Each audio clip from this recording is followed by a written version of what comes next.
سلامونه دوستانو، په دې هیله چې ټول به راته روغ او جوړ د افغانستان کرکټ ملي لوبډلې په شلاوريز نړیوال جنګ کې په خپله دویمه لوبه کې نیوزیلند لوبډلې ته په 4-80 منډو په توپیر ستره ماته ورکړه.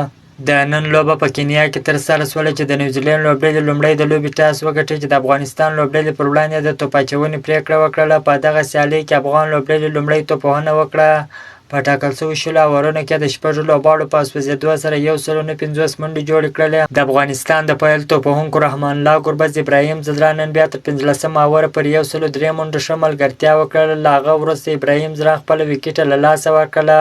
په توپوهنه کې رحمان الله ګربز 80 منډې جوړې کړلې، ابراهیم ځدرا 44 منډې جوړې کړلې، عظمت الله عمرزي بیا 22 منډې جوړې کړلې. په مقابل کې د نیوزیلند لوبډلې له افغانستان له لوري ورکول شوې ده پوره نسو کړله. په 14 اورونو کې د ټولو لوبغاړو په سوځېدو سره یوازې 15 منډې جوړې کړلې چې په 4-80 منډې د افغان لوبډلې څخه ماته ومنله. همدغه راز په نننۍ لوبه کې افغان توپ اچوونکو یو ځل بیا ډېره زبردسته په زړه پورې بهترینه توپ اچونه وکړله چې د نیوزیلند لوبغاړي ډېر ژر د میدانه بهر کړله. په دغه لوبه کې فضل حق فاروقي په خپل لومړي توپ د نیوزیلند ویکټ ترلاسه کړله. په درېیم اور کې بیا دویمه ویکټه وسوځېدله. همدغه راز د لوبې په 4م اور کې د سیالي لوبډلې درېیم لوبغاړی هم له میدانه بهر سو. نوموړی تر اوسه له 9 ویکټو سره د روان نړیوال جام سیالۍ کې تر ټولو ډېرې ویکټې لري. په نننۍ لوبه کې فضل حق فاروقي، راشد خان څلور لوبغاړي وسوځول، داسې محمد نبي بیا 2 لوبغاړي وسوځوله. افغانستان له دې مخکې په لومړۍ لوبه کې یوګانډا لوبډلې ته ماته ورکړې وه. د افغانستان کرکټ ملي لوبډله په خپل ګروپ کې 2 سیالۍ لري. که په هغه پاتې 2 لوبو کې یوه لوبه هم وګټي نو بل پړاو ته به لاره پیدا کړي.